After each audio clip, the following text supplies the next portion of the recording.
Ассаламу алейкум, Аллахқа ыйман келтірген мұсылман бір туғандар. Аялым маға жақпай қалды деген еркектер ұқсын.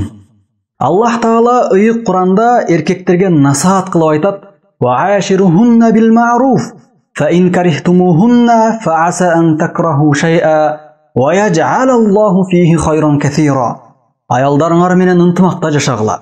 Егер аларды жаман көріп қалсаңар, анда сабыр кылгыла. Балким Аллах силер жаман көргөн нерседе көптөгөн жакшылыктарды кылган чыгар. Ниса сүрөсү 19 аят. Чындыгында жашоо бир түрдүү өзгөрүүсүз уланбайт. Бул дүйнө сыноо болгондуктан кээде үй бүлөдө келишпестиктер, казан кагылыштар болуп турат. Эгерде аялыңдын бир мүнөзү жакпаса, анда анын сага жаккан 10 түрдүү мүнөзүн изде. Мисалга алып айтсак, аялыңдын көп сүйлөгөнү жакпаса, анда анын даамдуу тамак жасаганын, өзүн таза, тыкан алып жүргөнүн эстеп, ага сабыр кылгын.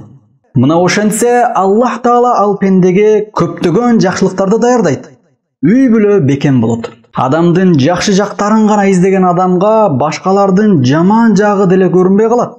Жана ынтымакта жашаганга шарттар түзүлөт. Ошондуктан Аллах Таала мына ошентип усуят кылган. Аллах Таала ыйык Куранда айткан: "Ва аса ан такраху шай'a ва хува хайрун лакум ва аса ан тухиббу шай'a ва хува шаррун лакум валлаху я'ламу ва антум ла та'ламун."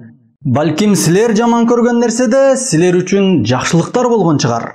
Балким силер жакшы көргөн нерседе силер үчүн жамандыктар бардыр.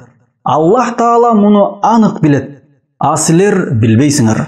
Бакара сүрөсү 216 аят. Aqulu qawli hadha wa astaghfirullah li wa lakum. Assalamu alaykum wa rahmatullahi wa barakatuh.